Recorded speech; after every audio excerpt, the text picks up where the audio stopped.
That is me hugging a chicken almost half a century ago.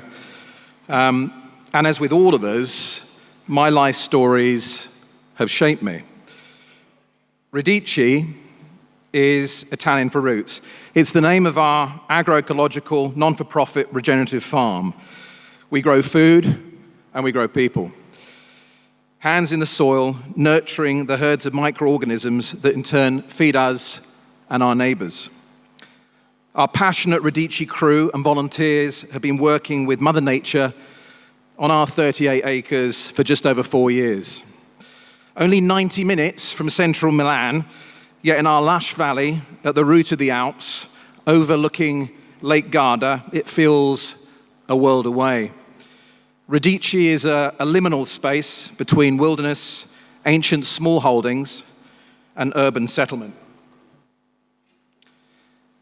Through our growing and learning, we invite others to share our inspiration and support. For our purpose is to thrive and to help others to thrive too. Radici is just one story, and I want to suggest it connects to something bigger. To human health, to trading, and to the choices we face in this new AI age, and whether we can, in the end one story and begin another. So my life has had 3 main stories so far. Aside from my childhood, 23 years and 201 days ago, I woke up and didn't want to live anymore. Addiction had stripped me of everything. But that day, I chose not to die.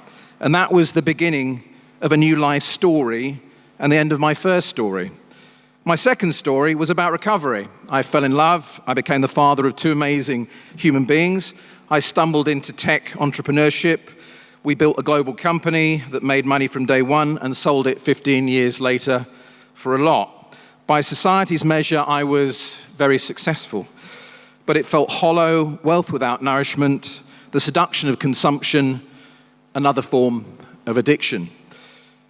My third story is about regeneration. I sold my company because of Radici, because I wanted to move from activism to actionism. Not just campaigning for change, but living it. And this is where I am today. All stories have beginnings, and ends always bring new beginnings, with or without us.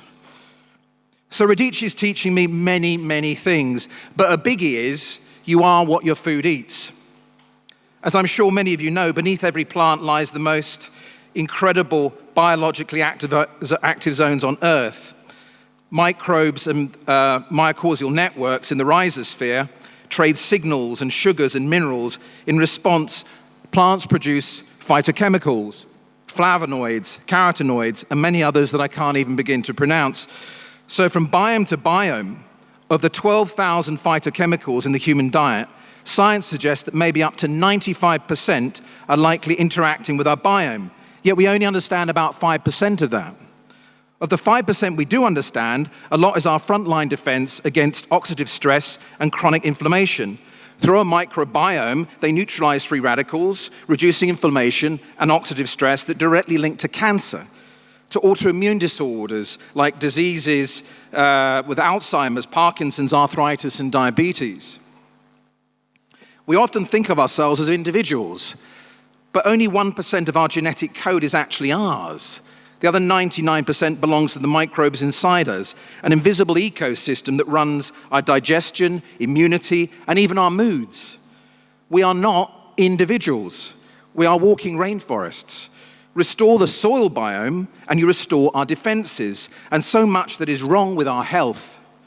Because the critical point here is regenerative food contains, on average, 2 to 4 times more phytochemicals than conventional, non-regenerative organic or hydroponic ones. Perhaps a better way of thinking about this is non-regenerative farm produce has 50 to 75% less phytochemicals than Mother Nature intended. And what the hell has that been doing to our microbiome and our health in general? I don't eat meat myself, but this also applies to the animals fed on regenerative foods. Now, phytochemically dense foods also taste so much better.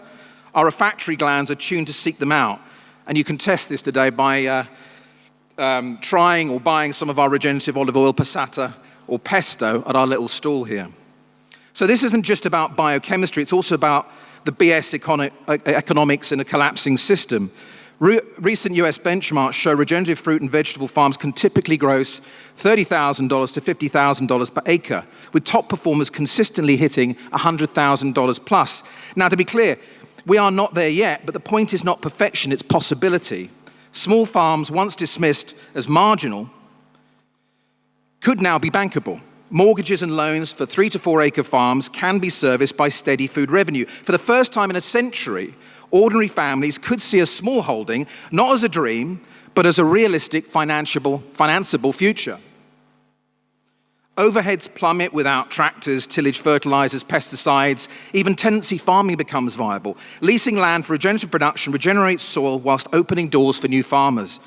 Imagine planning laws that supported this. Affordable eco-homes on small regenerative holdings, clustered around towns, supplying direct to consumers, local food, local work, local resilience.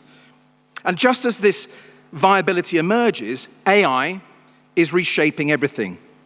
AI leaders warn up to 50% of white-collar jobs in the global north could disappear in just 24 months. Now, that's not just job loss for banks, governments, and families. It's economically apocalyptic. But here's the opportunity. People who once said, I wish I had the courage to do this, may soon have no choice. The end of one system of work can be the birth of another. If we act quickly, panic can quickly become a pivot from redundancy to regeneration. So the question is, despair or a new story? Can we channel human energy into regenerating soil, food, and community, into building lives with purpose, economies with resilience, ecosystems with life? AI can't do this. Only storytelling monkeys can do this. In summary, the truth is the world is unraveling.